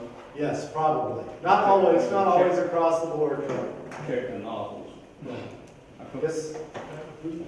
Did I hear you say that fertilizing just a few times a year is okay? Yeah, so I would, for my landscape, I'm fertilizing once a year, and I may fertilize twice a year, but it kind of depends on your management practice. The key there is the soil test. An investment in the soil test, I promise you, it's easy. It's step-by-step instruction. That's going to save you money in the long run. And so you may buy a different fertilizer that costs less money, or you may say, hey, I only need to fertilize once. I've been fertilizing 3 times. Any other question? Yes, ma'am.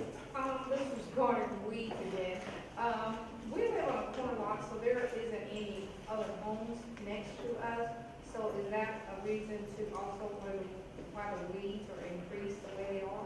You know, on a corner lot, it could be. Sometimes weeds like dandelions and stuff that have a real light seed head blow in. So if you're on a corner lot, you may have just a greater chance of that happening. The other thing you can do to minimize weeds is to, one of the things we preach is the rule of a third. So we, in our landscape, you can come check it out, we have a third turf grass, and then we have a third planted beds, and the planted beds actually use less water than our lawn. And it's easier to control the weeds in the flower beds because we can put the 2 to 4 inches of mulch there. And you can plant stuff that's pretty, that blooms all year round. And then you can do some paths too. So if you want to have a path to go, take out the trash, or to do like a little bench in the sitting area, kind of make a secret garden, it's kind of easier to control weeds that way. But if you have a lot of lawn, you're going to have a lot of weeds and it's harder to control. And I have one other question. Okay. Just real quick. We ended up with poison ivy and all in the front of our house. Is that coming from something particular? Or? Sometimes birds will eat the seeds of poison ivy and they poo them out and it comes out. But most of the broadleaf, herbicides that control weeds will work on poison ivy. And most of those actually will say poison ivy, poison oak. Let's get another question on this side. Yes, ma'am? Do you have any suggestion for cats that roam the neighborhood, that you use your yard, your cow? They use 2 products that give you cayenne pepper, mothballs. Do you have any suggestions?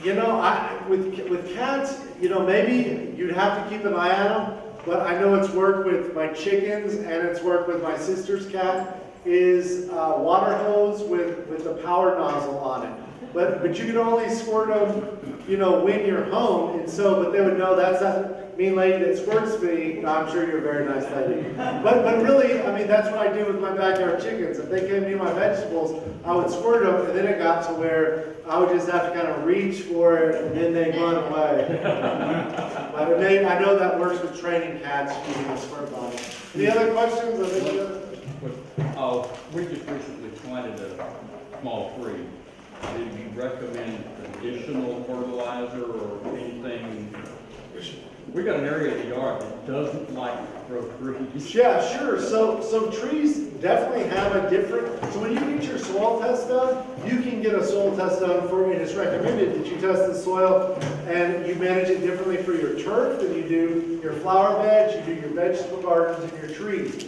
So what I like to do with newly planted trees is put about a 1/2 inch of compost, top dress it, and then come out to the drip line with 2 to 4 inches of mulch. But taper off the mulch. You don't want to have mulch piled around the base of the trunk, so kind of pull it back about 3 inches right there. And then you may want to use a fertilizer on top of that. There's different fertilizers specifically for trees, and you can do that. There's different hormones some people like for establishing trees. Yes, sir. I don't want to say you particularly pass on grass, but Any other questions while he's pulling up the picture? Yes, sir. And I'll hang around. Yeah, kind of mulch to build up your grass. You said about some kind of a fine mulch, and I'm trying to figure out. Compost. So the difference between compost and mulch, mulch is the big sticks, or kind of the bigger chunks, and compost is completely broken down. So sifted compost is the best if you're going to put it over your lawn. You never go more than a 1/2 inch. So if you have a low-lying area, you may want to mix like 50-50 compost and sand. Put that out and then apply it in kind of 2 to 3 applications over the time. So it's a very fine compost. Yes. And mushroom compost is good.